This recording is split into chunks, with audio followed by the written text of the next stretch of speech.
Wow. Welcome to Targeted, the show for masculinity and success. And I'm your host, Atlas Aultman, former military commander turned best-selling author, now bringing you a podcast that you can use. We're sharing stories from highly successful men so that you can figure it out for yourself. Welcome. This is Targeted. When you show up, man.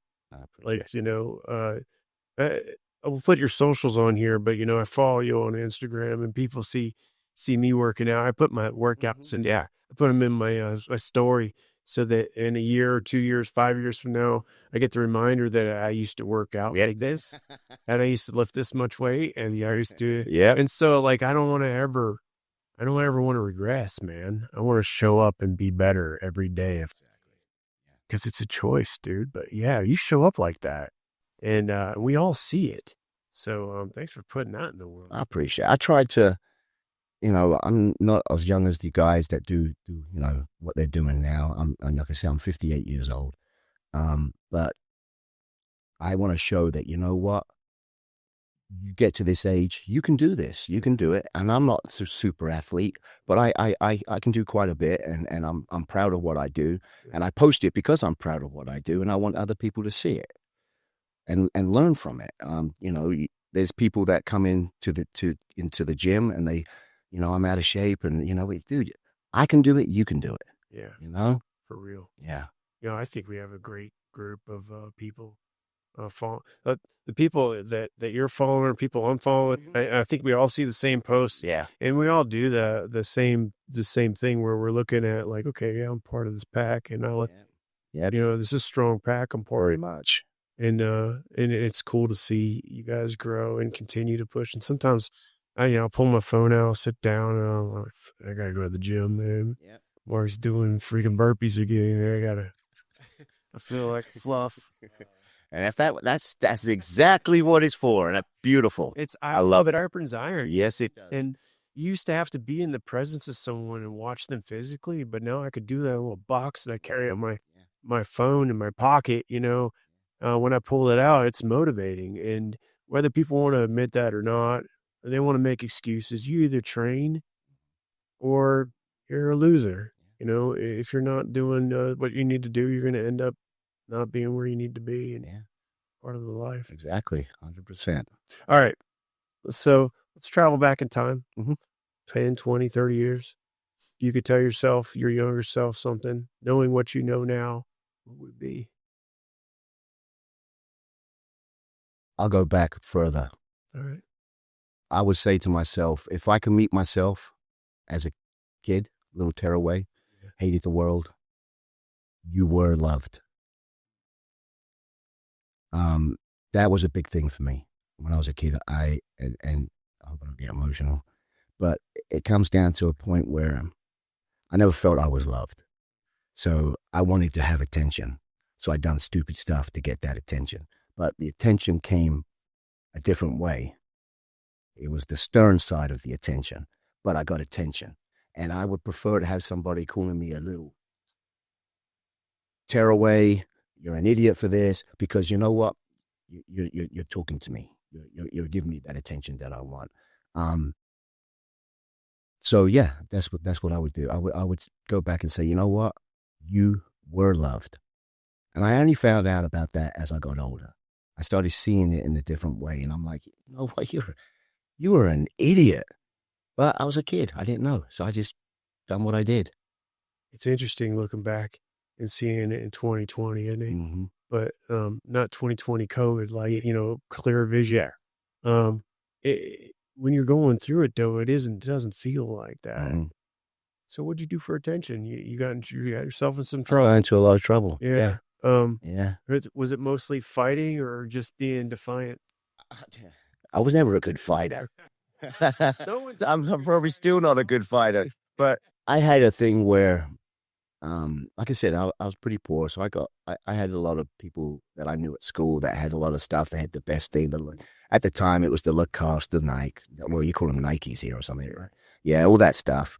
And I didn't have that. I had one pair of jeans and a shirt and a pair of shoes, and that was it. And job. Yeah. You had a job. Yeah. At the time. Well, at the time, I didn't.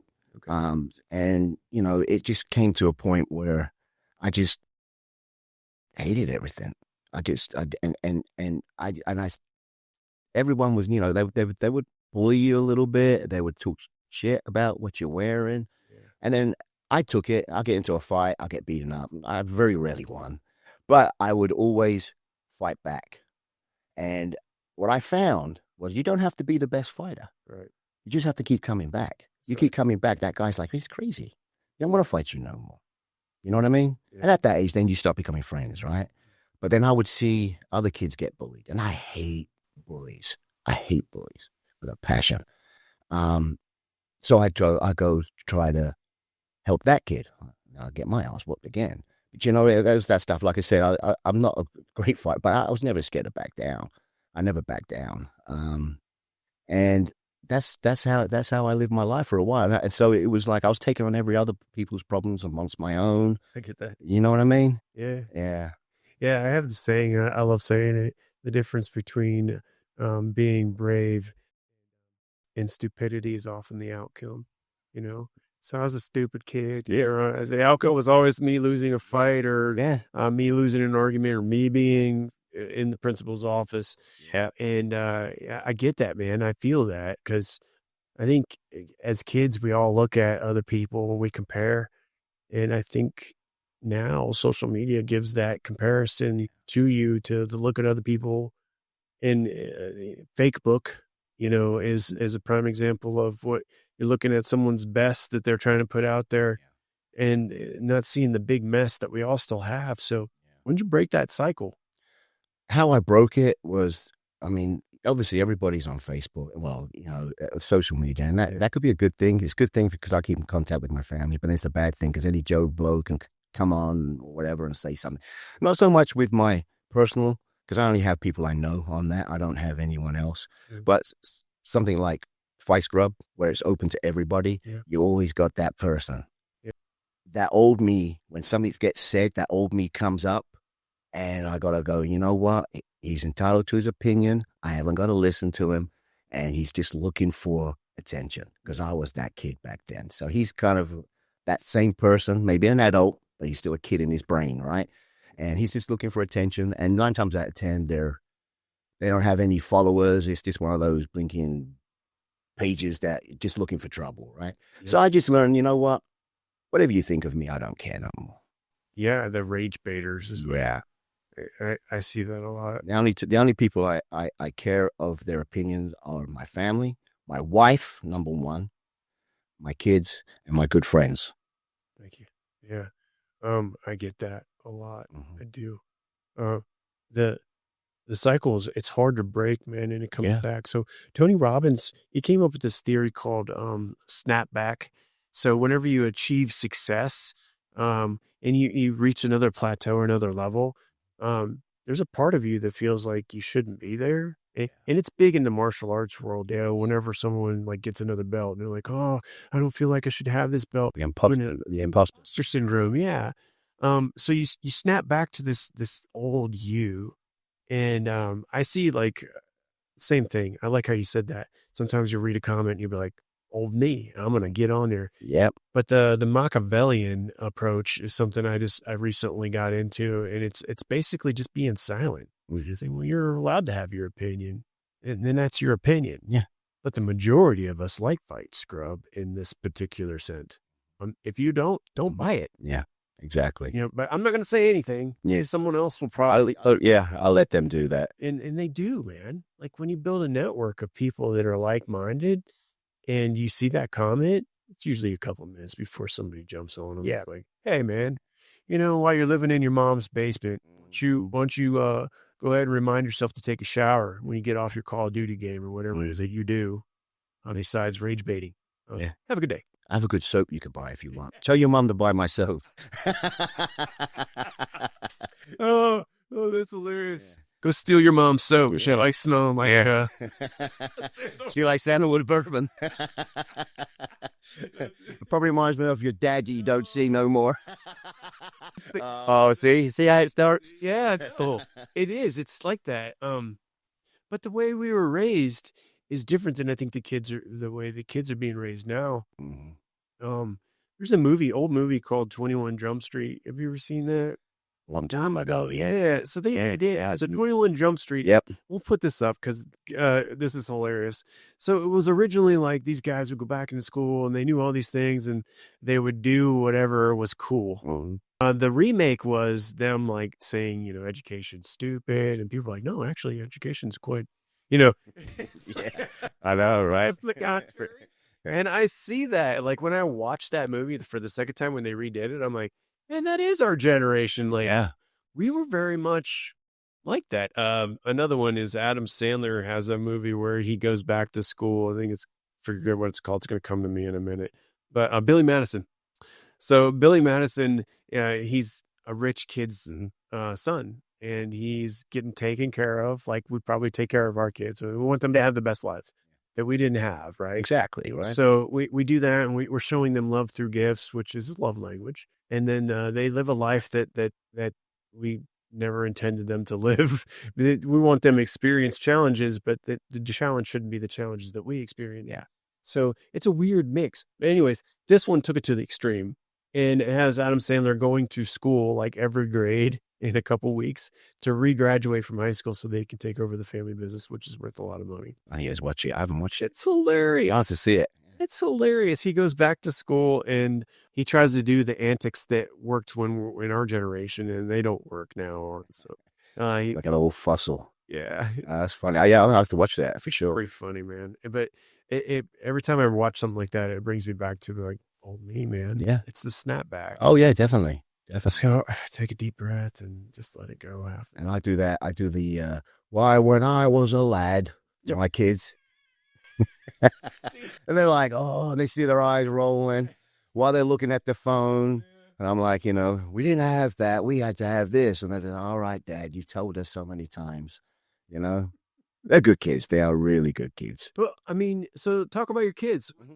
Tell me something you're proud of about each one of your kids. Okay, so with Morgan, my eldest, 17, I'm so proud of how she is so confident.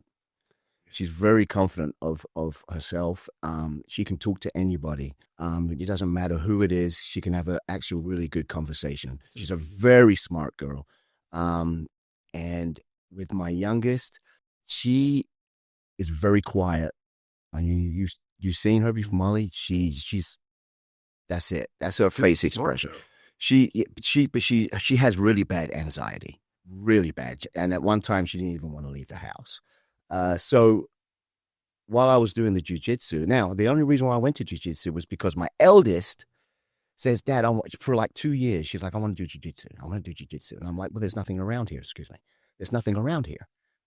So then Ethos opened up. Yeah. So I was like, okay, hey, you know what? I'll take you, but I'll do it with you. And I had no one to do it. Yeah. So she went 3 classes in. I'm not feeling it. I'm just not feeling it. So I said, okay, that's fine, which I shouldn't have done because she's never gone back. But at the time, I was like, I'll stay. I said to the wife, I'm going to keep going. Yep. Just show her you don't just give up on stuff. Well, I fell in love with it. Yeah. So 3 years down the line, I'm still going. My wife has always been supporting me. She'd come to the promotions. She'll go to the tournaments, and she's always there, but she's always sitting in with the audience. And then she kept saying, I won't mind doing. I said, well, come. She's like, no, because she goes through the same thing as my youngest. So my youngest said one day, I want to go jiu-jitsu. And I'm like, what? And it was a big surprise because that took me. Yeah. So took it sideways. I'm like, okay, we'll go. And I'm thinking she's going to go from one class and go, nope. 3.5 years later, she's still going.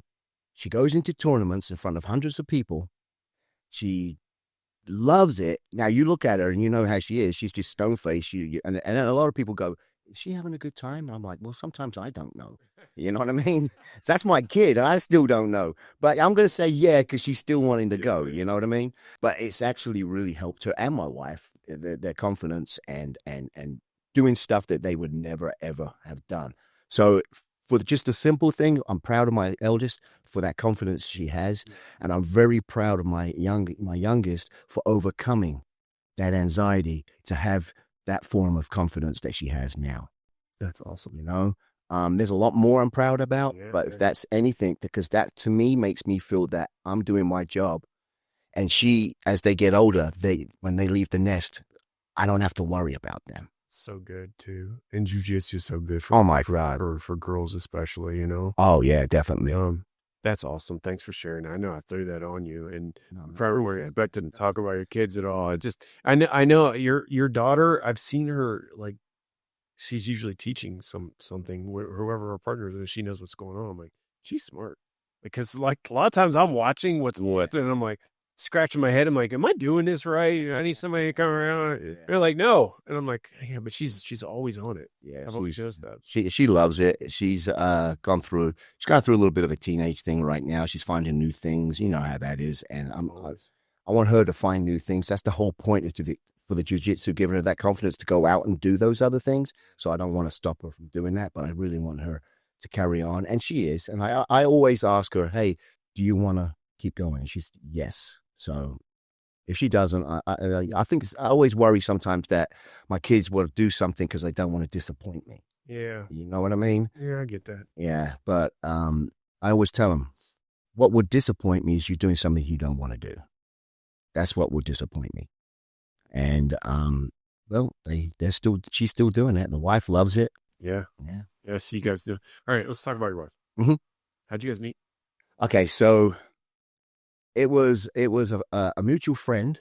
Kept this girl Debbie. She kept saying, "Hey, I need you to meet my friend." And I'm like, I didn't care. I'm like, no, I'm good. But then I was like, you know what? I saw a picture of her, and I'm like, oh, okay, yeah, I don't know. I'll try my luck. Yep. You know. Yeah. And she's telling my wife, "Hey, I need you to meet this guy. He's a nice guy, blah blah." So my wife, being a woman's like, "What's he do for a living?" Well, I was working for a delivery company, just cash in hand at that time, right? I was going to earn $10 an hour, Okay. and but I was working 16 hours a day, and she's like, "Oh, okay. How old is he? 41. Okay. Does he have oh, he doesn't have a cell phone. He can't afford a cell phone. I had nothing, right? So she's like, what the? No, I don't want to know. No way. That sounds like a loser, right? So we both got tricked. She told us to meet her at this native New Yorker in Maricopa. Okay. So we both come in and we bump into each other, and I'm like, oh, you must be Melanie. And, and we didn't really speak to each other that much. And then we started talking, and I'm old school. So when I asked for her number, she actually gave me her number. And then she thought, oh, I'm not going to call. But when we went our separate ways that night, I called her and said, hey, just want to let you know I had a great time. It was a pleasure meeting you. I would love to do this again. And if you would too, and she always tells me that was the time she knew that I was that guy that maybe could be the one kind of thing. And I was up front, and she found out my job sucked. I was trying to get my green card, but she told me, and I asked her, what was it about me that you decided, hey, this guy could be maybe something that, potential. Yeah. And she said that you worked 16 hours a day for absolutely nothing. I knew that you had potential to be a hardworking man that would be someone that she would like to be with. You know what I mean? That kind of thing. And it's I was like, to say something. You're showing it every day. Yeah, and she said, you're getting up every morning to work 16. I moved houses, so I would go in Arizona. I would go and move a house out, put it into a new house, go to another house, move that out, put that in. So I'd do 4 moves a day, 16 hours a day. So yeah, 6 days a week. That's a lot. Yeah, that's a whole. I think I took home like $200 something a week. Yeah, but everything. Yeah, but it is what it is, and it's a lot. It helped me to appreciate things. Yeah, when you don't know until you do stuff like that. Mm-hmm. But you probably figured out a lot about your body in that whole job. Oh my God, yeah, limitations in what you can, what you can and can't do. Yeah, it was weird because I was a skinny little thing because I was working 16 hours a day, hardly eating, but I was strong. Yeah. As I realized, and then I had these big guys, these muscly guys come in, they work half a day and they quit. Yep. You know what I mean? And I'm like, yeah. So it was a hard job, but the people I worked for gave me that opportunity to work and became very good friends. Yeah. So that's awesome. I'm thankful for that. Still talking to them? Yes. Yeah, that's amazing. Yeah, still to this day, yes. Thank you for sharing that story. Knowing a little bit more about your family is always awesome, man. I've always wanted to ask more, and I see them all the time. So thank you. I appreciate it. Let's talk about manhood. Mm-hmm. So let's say your daughter brings home somebody, and she's like, this might be a guy I want to get married to. Mm-hmm. Kind of check boxes are you going to put in front of this guy to qualify him as a man that's good enough for your daughter? Well, she's brought home one guy, and he's not around no more. Oh, that's terrible. I know, terrible.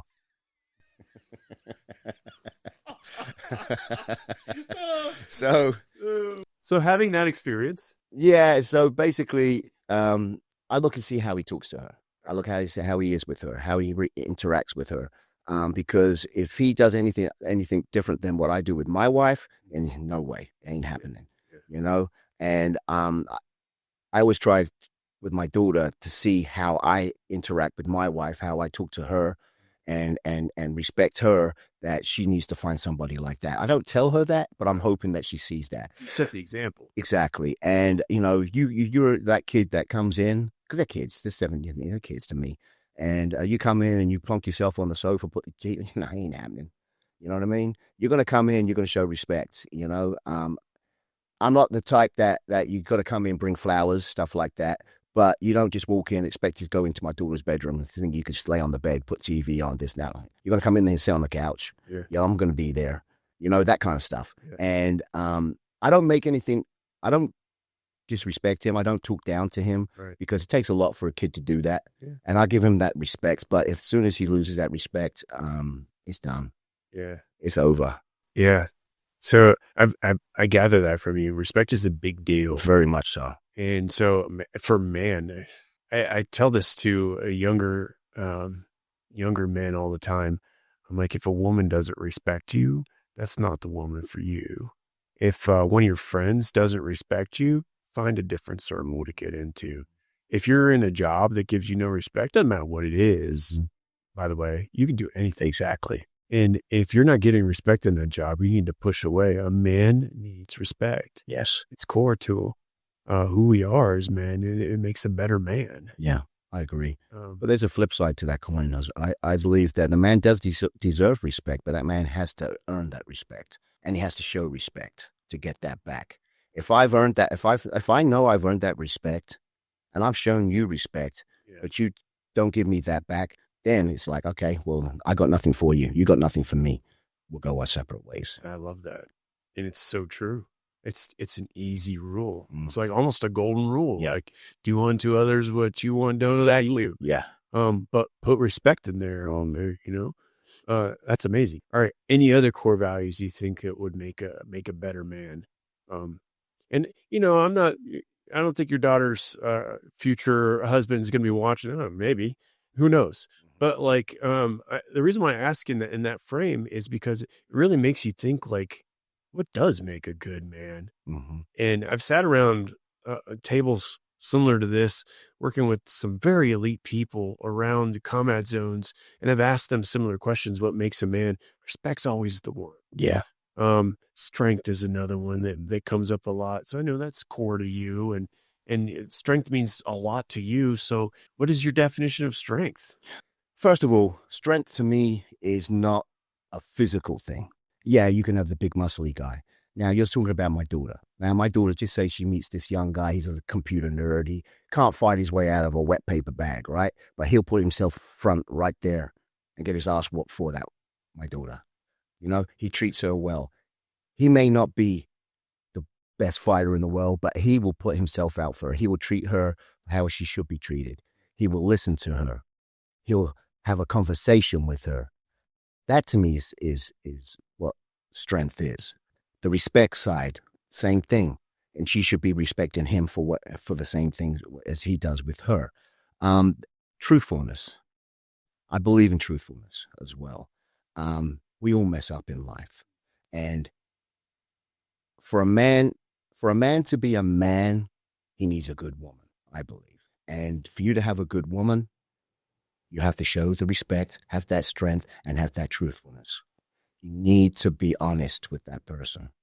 Because once you, especially for the woman, you lose that, you got nothing. You know, my wife to me is my best friend. There's no one above her. My family, anything. That's my best friend. That's the person that I want to be with for the rest of my life. That's the first person I want to see when I come through that door. You know, that's to me is what that marriage should be about. Yeah. With the man being a man, let him be a man. Yeah, and that woman should let that man be the man, but then she should still provide a shoulder when he needs it. You know, because we all like to keep things to ourselves. And I'm one of the worst. My wife would tell you, God's sake, you need to go speak to somebody. Yeah. And I don't want to. But then one day I'll be sitting there, we'll be watching. I always pick the awkward moments. We're watching a show that was really good. Then all of a sudden I want to talk. You know, she's like, oh my God, she puts it on pause. But then I want to talk. But she lets me do it in my time. Yeah, I get that. You know what I mean? Yeah. Yeah. That's important too. Yeah, man. All right. Yeah. So the reason why I asked those series of questions is because I see those core values, integrity, you know, being truthful, huge deal, man. Yes. It folds back into respect and trust. Is there anything else that you think? I'll reframe the question one more time. Okay. Because this is kind of how I pick friends. I look at people, especially men, and if they have a quality that I want to be better at, I bring them into my circle because I think being around people, they rub off on you, man. Just that's how it works. So like the gym is a great example. Everyone's trying to improve themselves, both physically, spiritually, mentally, well, mostly physically and mentally whenever they go to the gym. Mm-hmm. So those people at the gym, they already have like one notch up on probably somebody I'm going to hang out with. Yeah. Is there a quality that you look for in your friends that you're like, yeah, I like being around this person because they make me better at whatever it is, and that makes me a better man? I look for people that want me to do better than they do. If you understand what I mean. Yes. I look for somebody that sees me do well and backs me. They want that to happen. And not only that, they put their money where their mouth is. You know, I've got a lot of people now. When I started Fight Scrub, I found a lot of people that wanted me to fail. And these are supposed to be my friends. Right. But then I see these other people who want me to excel. So I go to them. And there's a lot of people, and I find I don't have many friends. Honestly, I don't have many friends. The friends that I do have is I drive 25, 30 minutes to Ethos Martial Arts. Just give them a plug. Yeah. And that's where the people I want to hang out with. They're the people that will invite me to, hey, we're going to watch the UFC or we're going to have a barbecue. Let's go hang out. They're so open. You know what I mean? Yeah. And the people there, it's whether they were like that when they started, but it's kind of, you know, it grinded into you. Yeah. Because you're seeing people excel at just, you know, at rolling. Just say we're rolling. Somebody gets their stripe quicker than you. You know, people, oh man, he doesn't deserve that. You know, they don't. They're like, they're happy for it. You know what I mean? Yeah, it's so true. It's not like, well, how comes I didn't get it? You know, it's stuff like that. And there's certain people there. Yeah. And you're one of them. And I have to say that, not because I'm on your show. You've always come up to me and we've had chats and I've really enjoyed the chats. And I really have. Thank you. And there's other people there that are always asking how I am, how I'm doing, how the business is going, how's the family, you know, everything like that. And I'll give you one big thing that really, really showed me was, and these are the ones that I have around me, are the ones that my wife had surgery for cancer. And she had a thyroid and she had cancer. And so they know that the ladies have a great partnership there. And they must talk about their husbands or something. I don't know, because they all knew I can't cook. So they were bringing dishes over. I had my friends giving me $150 gift card for a restaurant or what's that, Uber Eats, all that stuff to help out. I had stuff left outside my door. You know what I mean? We never asked a single thing, but these people did that. That's the people I want to be around. That's the people I can trust. Yeah, the selfless people. Definitely. Yeah. And I find it there. Yeah, let's give Ethos a plug. I mean, I find it at Ethos.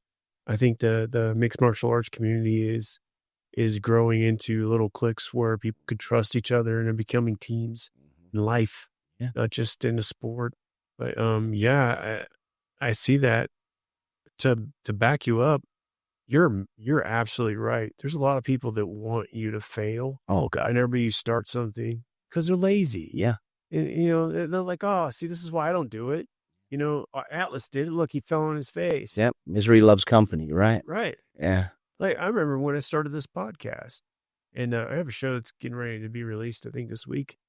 And when I started the podcast, the host, I was on another show, was like, hey, what's your goal for the first year? I'm like, I want 100 subscribers the first year. That's what average is 100 subscribers.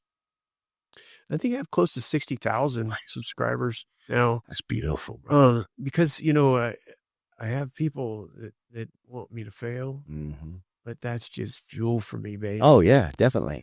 Definitely. Like, yeah, hey, I'm not going to unfollow you. I'm not going to block you. I'm going to make you watch me win. Exactly. And I think that I get that at the gym with people like you, who show me, like, you're taking this next level, this next step. You're not just staying here. There's no comfort zone for what you're at. You're going to the next thing. And it's amazing to watch, man. I can't wait to continue. So sure it is success. We do, brother. I'm not joking, man. I'm so proud of you. Thank you. I was on a live yesterday and I was talking about Fight Scrub, and now I was going to have you in the studio today, and people were commenting on there like, that's good. He started. I'm like, I'm so proud of him. And I don't even think I've ever told him that. So I just want to tell you that. I appreciate that. Thank you. Thanks for coming in. Is there anything else you want to tell the audience that we have captive right now? Just quickly, like you said, we're doing well. Really would love to have everybody's support. If even just to go to the website, just go to our Instagram page, which is Fight Scrub. Just have a look, see what we're about. Send me a message, ask me what I'm about. And I answer every message. And if I don't within that, I normally do it within that day, but if I don't, it'll be within a couple of days. And please, just show us some support, and we would really appreciate it.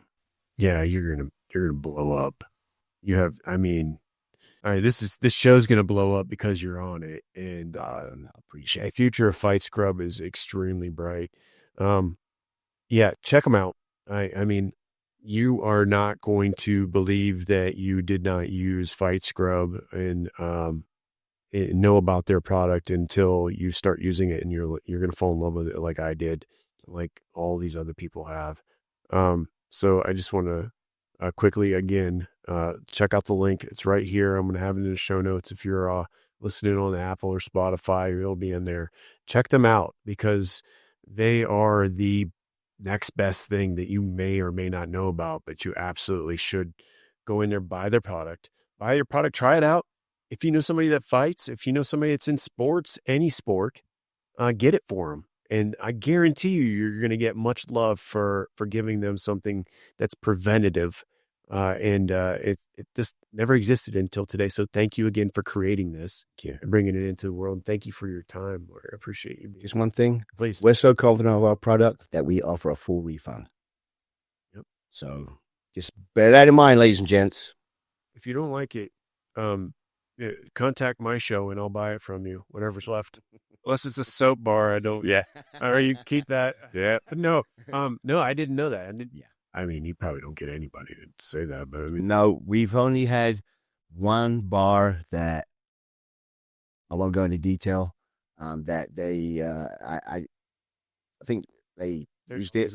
Yeah, they used it, and then they said that it came that way, and I'm like, well, it's I knew you know, always you know what I mean? Yeah, screw up yeah. the system. So you know what? Hey, we sent them a new bar, maybe 2. I can't remember now. You guys are too kind because I think younger me would have been like talking a little bit higher level.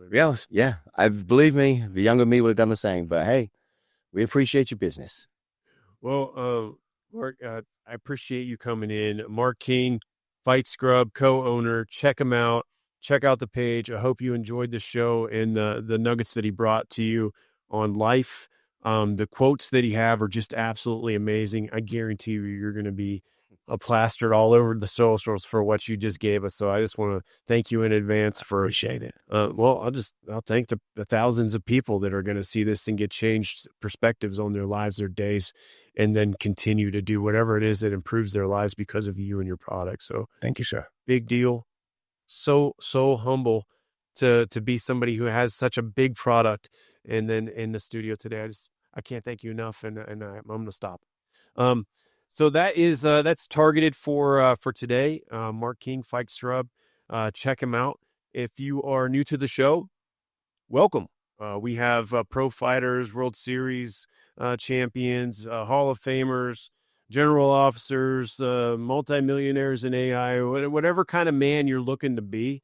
We have somebody that's done the journey and is sharing things like Mark did today that will get you to that next level. And we hope that we're serving you. So thank you for showing up. And please stay tuned because the next one's going to be even sooner than you think, in your ear hole and on your eyeballs. We'll talk to you later. This is Targeted. Stay with us as we stay on target with another awesome episode coming up next. We'll see you there. And subscribe to Targeted now. As an ambassador to buckedup.com, I get to give you our special discount. That's Atlas25 when you go to buckedup.com to get that special discount. Only for our listeners, Atlas25. Go to buckedup.com now.